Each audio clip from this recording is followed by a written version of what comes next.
Hi, I'm Sam Hunter. I'm from Portland, Oregon, and I'm at QuiltCon 2019 right now.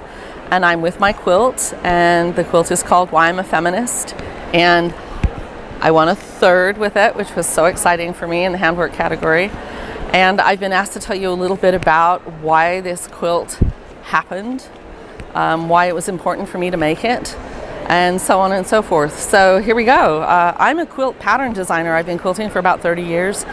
I have a Master of Fine Arts in Fiber, and while I was developing my pattern business, I haven't had the room in my life to re-engage my fine art practice in a really big way. And a couple of years ago, I saw some work hanging in Houston that actually really frustrated me. I felt like the person that had made that work was telling a story that wasn't theirs to tell.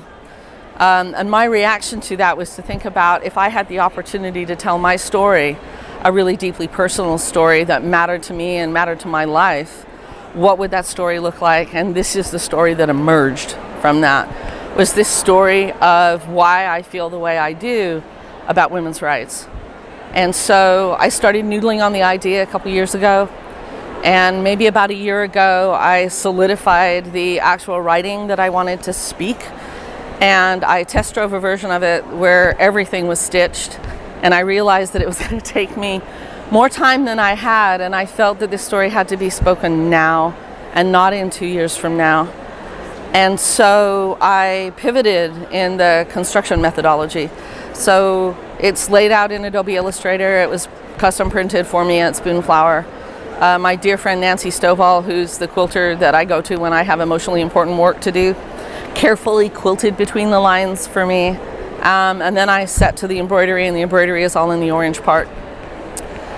For me, the story is, it was harrowing and cathartic to write these words out, because as you write them out, and especially when you're taking the time to stitch them, it's a slow affair, you're living in it. And some of these places were really horrible to live in. And there were a lot of places where I felt super embarrassed that I allowed this stuff to happen to me. Sorry, this is emotional. But then I realized we're not taught that it's wrong. Nobody, you know it's not right because it doesn't feel right, but nobody tells you you have the right to defend against it. So I just kept writing. And then when I shared it with people, an overwhelming amount of, oh my gosh, my story's in there too. And then when I said, and you could tell this story, everybody was like, wow, yeah, of course I could. And that matter of factness from every woman of generations, ladies in their 20s, ladies in their 70s and 80s, the fact that we all go, oh yeah, I could tell that story, is the story.